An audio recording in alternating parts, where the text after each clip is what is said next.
Hi, everyone. Sorry that I'm not there. So what we're going to do, we're looking at the circuit. Okay, we read this last week on Thursday. If you're in second hour, we finished reading it on Friday. If you have not read this text, that is your first step. You need to go through and read it. For those of us who have read the text, we listened to it on Pearson. Okay, we have started the annotations. All of my classes got to a different point, so I'm just going to restart for the annotations for those of us who weren't here. So after I finish my instructions now, please fast forward the video to wherever your class was with the annotations. Okay, I'm only going to focus on the main ideas. Okay, I will give you the paragraph number and I will highlight the sentences that are there in the note and describe why I'm highlighting it. You need to, word for word, highlight for highlight, do exactly what I do on my paper. And yes, when I get back, I will be checking to make sure that you did this. Okay. This is now the point where you can fast forward the video to wherever or whatever annotation you were at on Friday. Okay. So the first thing that I'm going to do, okay, the first series of events that happened in the circuit, we find out that our narrator is moving. Okay. Everything that's right here, as we talked about on Friday, is very important in terms of the details, but it's not considered a main idea. Okay. I am turning all the way to paragraph 5. Okay. I'm going to highlight two different parts of paragraph 5. The first is the second and third sentence, where it says, "When I opened the front door to the shack, I stopped. Everything we owned was neatly packed in cardboard boxes. These cardboard boxes signify the fact that the narrator and the family are moving again."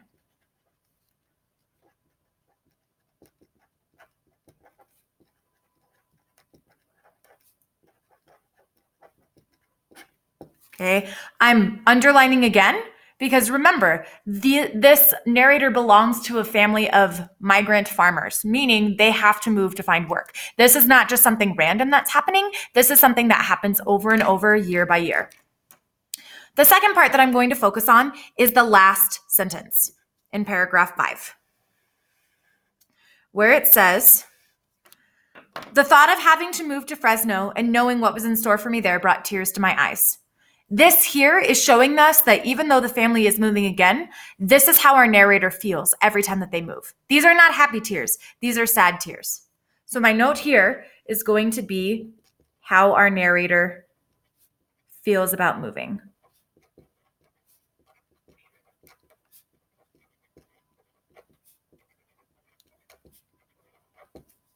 This is considered to be a main idea because of the fact that this is something that signifies this family and who they are. This family is poor. They don't have money, so they can't buy an apartment. They can't buy a house to just stay and work, okay? Because the work that they do isn't there all year long. Meaning when the work where they go or the work that they're at, once it ends, they have to move to find more work.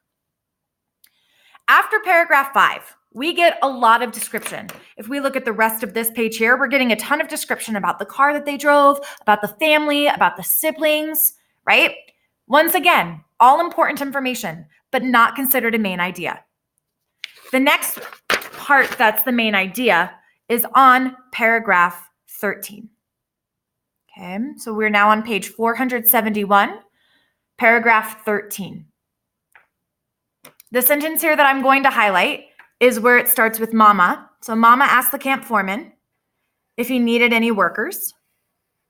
"We don't need no more," said the foreman, scratching his head.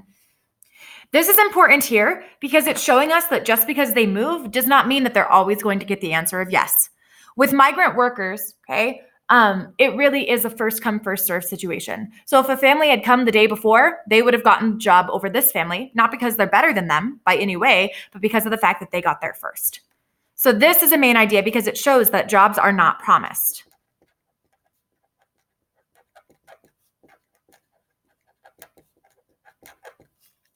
Okay.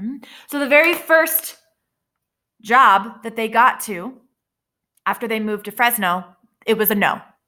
This foreman was very kind because at the end of 13, we see check with Sullivan down the road. You can't miss him. He lives in a big white house with a fence around it. Okay, that's important because I'm sure not every person is as nice. They'll probably just say, nope, I don't need you, and send them away. Okay, this man at least said, no, I think this person does need work. And lucky for this family, Mr. Sullivan did need work. So now we're on paragraph 14, the next paragraph, and you're going to start with where mom says, we have work. Mr. Sullivan said that we could stay there the whole season. Okay. It doesn't necessarily matter that it's Mr. Sullivan. That doesn't matter. That's not the main idea. The reason why we're highlighting this here is to show the fact that they did, in fact, get work.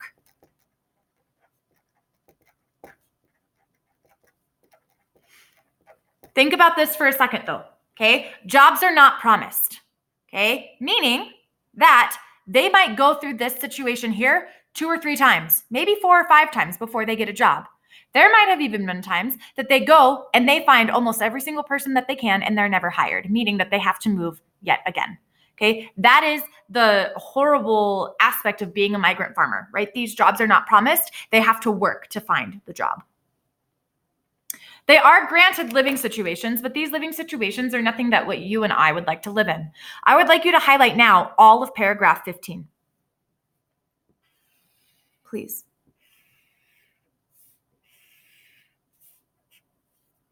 Oops. Okay, paragraph 15 shows us, okay, yeah, they're given a little shack to stay in, okay, but the garage was worn out by the years. It had no windows, the walls, eaten by termites, strained to support the roof full of holes. The dirt floor, populated by earthworms, looked like a gray road map, right? This is not, excuse me, a good living condition, right? But this is what they're used to. So this is showing how migrant farmers are treated.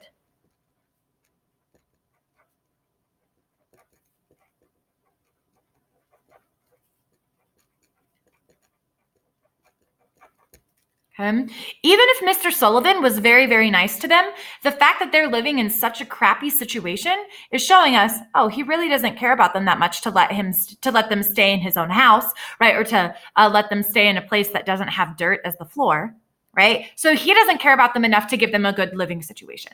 So it's showing us how migrant farmers are treated.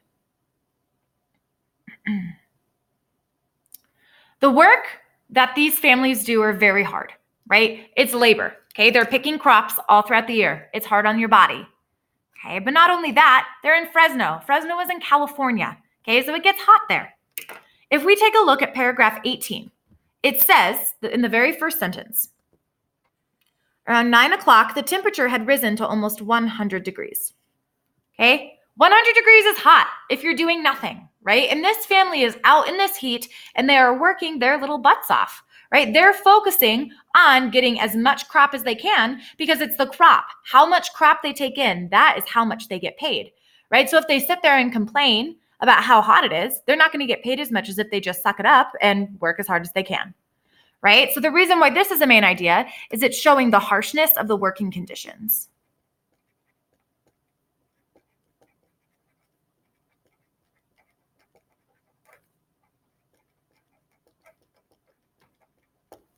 Okay.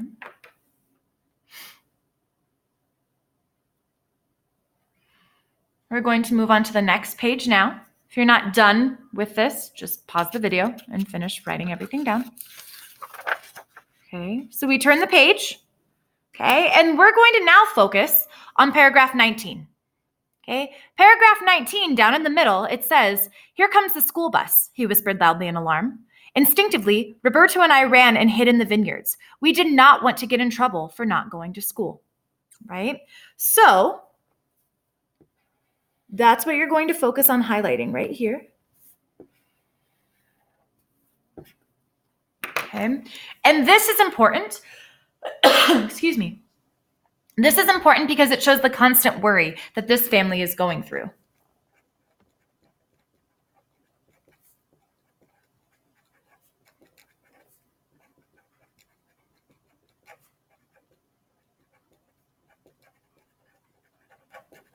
Okay. So, in the classes that got to this point on Friday, what we discussed is even though, let me start over. In the classes that we discussed on Friday, we focused on how the school is where Roberto and our narrator want to be, right? But they cannot go to school because the family is already poor enough. And we find out later that they make $15 a day, okay, which is not enough to support a family of 6, which is the family that they come from, Okay, so they're longing to go to school, but they're not able to because the less amount of people that work, the less money that they are going to get. Okay, so that's why this is important. They want to be at school, right? And frankly, if they were able to go to school, they might be able to get a better job than what they have later in the future. But this family does not have the capability of sending their kids to school all the time because of the fact that then they won't be able to support themselves even more than how they're doing it now. Okay. So, on paragraph 20, it shows the length of time that they worked. Okay. So it says, finally, the mountains around the valley reached out and swallowed the sun. Within an hour, it was too dark to continue picking. Meaning, excuse me, this family, literally picks from sun up to sundown.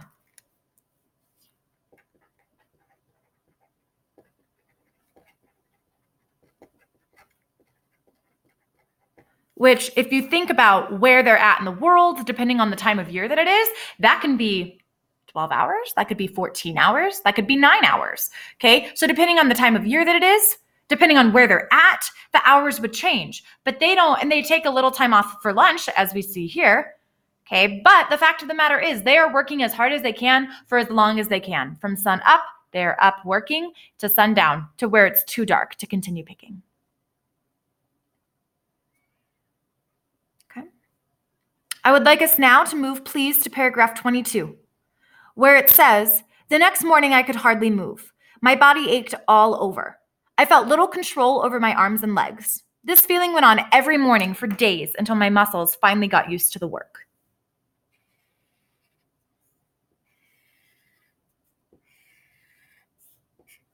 This here, guys, is showing us that the work is extremely difficult.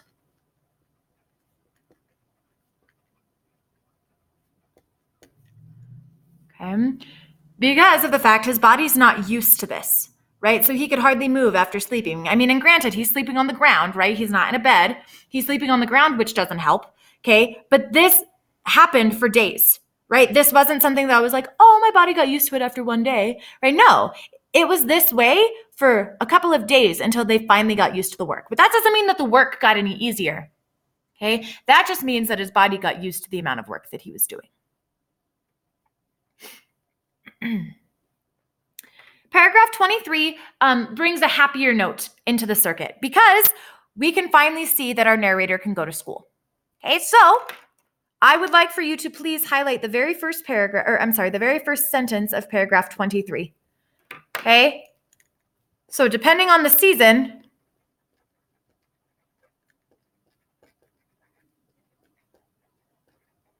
the narrator could sometimes go to school.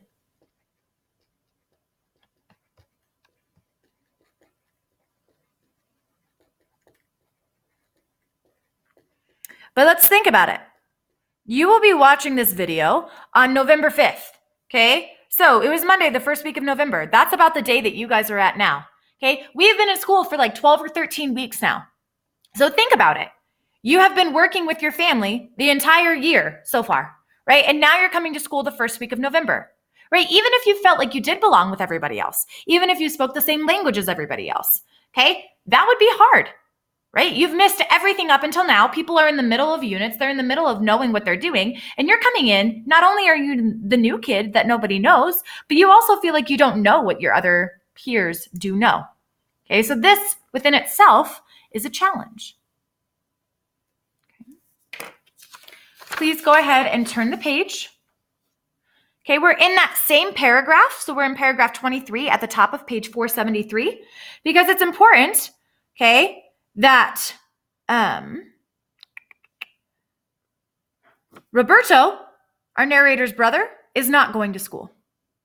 Okay, so we're going to go from where it says, I decided to get up and join Papa and Roberto at breakfast. I sat across the table from Roberto, but I kept my head down. I didn't want to look up and face him. I knew he was sad. He was not going to school today. He would not go tomorrow, next week, or next month. He would not go until the cotton season was over, and that was sometime in February, right? So Roberto, the older brother, doesn't even get to go to school at this point, right? So This is showing that even though one person is going to school, not everyone does, right? So not everyone is getting educated.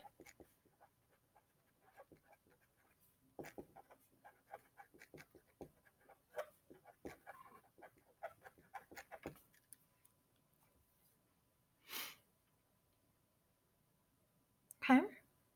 The next couple of paragraphs, we focus on seeing him take the bus to school, right? But what I really want to focus on is in paragraph 25.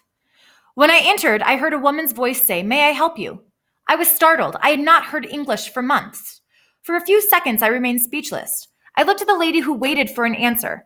My first instinct was to answer her in Spanish, but I held back. Finally, after struggling for English words, I managed to tell her that I wanted to enroll in the 6th grade. That's all that we're going to highlight there. Okay, so starting from when I entered,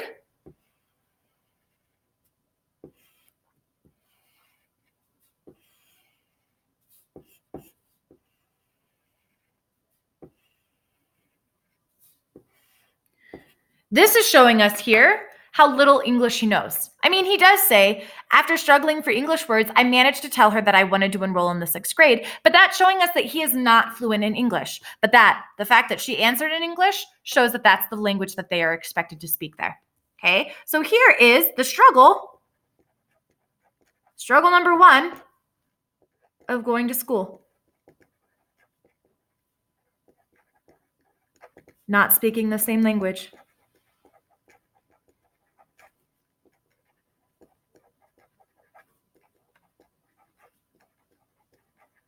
Right? I know that a lot of you guys speak 2 languages fluently. You speak English fluently, and then a lot of you, about half of you, speak, Spanish fluently as well. So some of you guys may have gone through a struggle like this. Some of you may know exactly what it's like to feel this way, right? And it's really hard. I can't imagine going to a building or going to a place where everyone's talking at you and you literally have no idea what they're saying, right? So this is a struggle that he is now facing. Okay, now he gets to class. He gets to Mr. Lima's class, right? And Mr. Lima asks him to read in front of everybody. That does not seem very kind to me, right? And of course, our narrator is like, I don't want to read, right? Are you joking? Like, I don't want to read. And granted, the teacher was nice about it. It does say, you can read later, Mr. Lima said understandingly. Okay, but this is something that now our narrator feels ashamed of. He was like, oh, I should have read. And he gets really, really mad. Okay, so we are going to look at paragraph 27, okay? And we're going to highlight that. At the bottom of page, 473. That's what you're going to highlight because it shows his emotions. For the rest of the reading period, I kept getting angrier and angrier at myself. I should have read, I thought to myself, right? So he's ashamed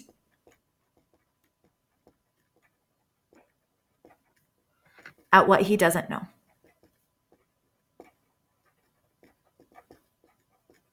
Because think about it. Think about everything that we read in class, even just our learning targets. The one that I'm thinking of is when our learning target says the words explicitly versus implicitly. Whoever's reading that out loud, most of you, I would say, don't know how to pronounce that word correctly, right? And that's fine. There are words that every single one of us does not know, right? But with him, because of the fact that English is not his first language, right? He's not fluently speaking English, okay? Reading that book would be so much harder. Okay, so now he's ashamed because he doesn't know that, and that's not fair. So this is, I would say, struggle number 2.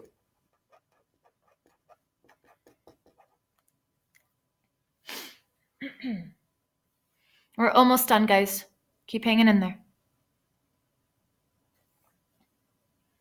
Okay, if you're not done, pause the video, and let's go to our last couple of paragraphs. Here, we start to see a happier twist to the story, okay? We see that our narrator is going to Mr. Lima's class and learning English, right?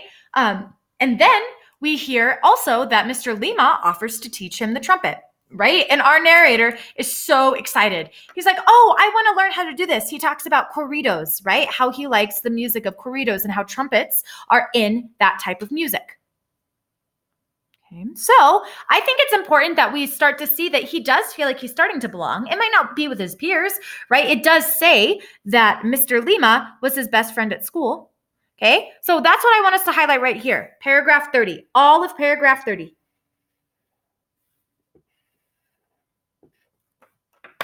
Okay, this is a showing that our narrator perseveres, right? He doesn't just sit and pout when he's at school. He's like, no, I want to be the best that I can be, so I am going to go work really hard. So first, they start focusing on English, right?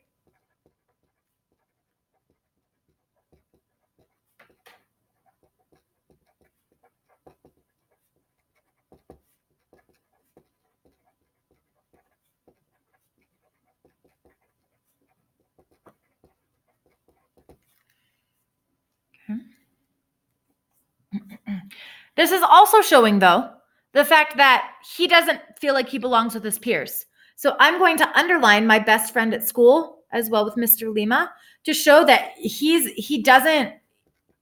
not making friends his age.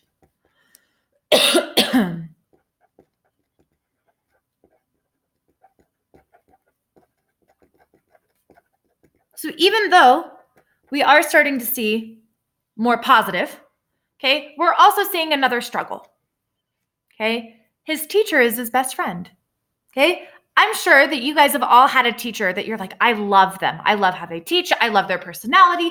I love this. I love that. I love that. Some of you, I'm sure, have even gone and eaten lunch with your teachers or with a teacher that could have been in elementary school, in middle school, maybe even now, because you really like this teacher. Okay, but that doesn't mean that you don't have any friends. And that is what it meant for this guy here.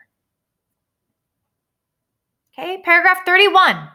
Okay, we do see, okay, him offering to be learned the trumpet. In paragraph 32, our last paragraph, there are two things that I'm going to highlight.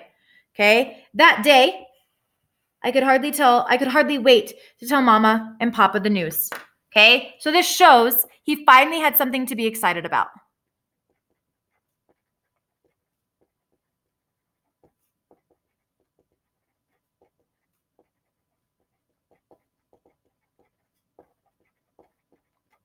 But sadly, he gets home, and what does he find?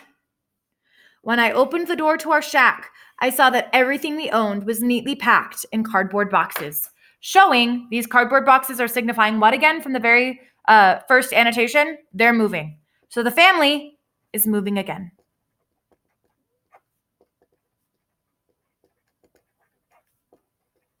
And once again, I'm going to underline this to show, okay, it's happening again. So no wonder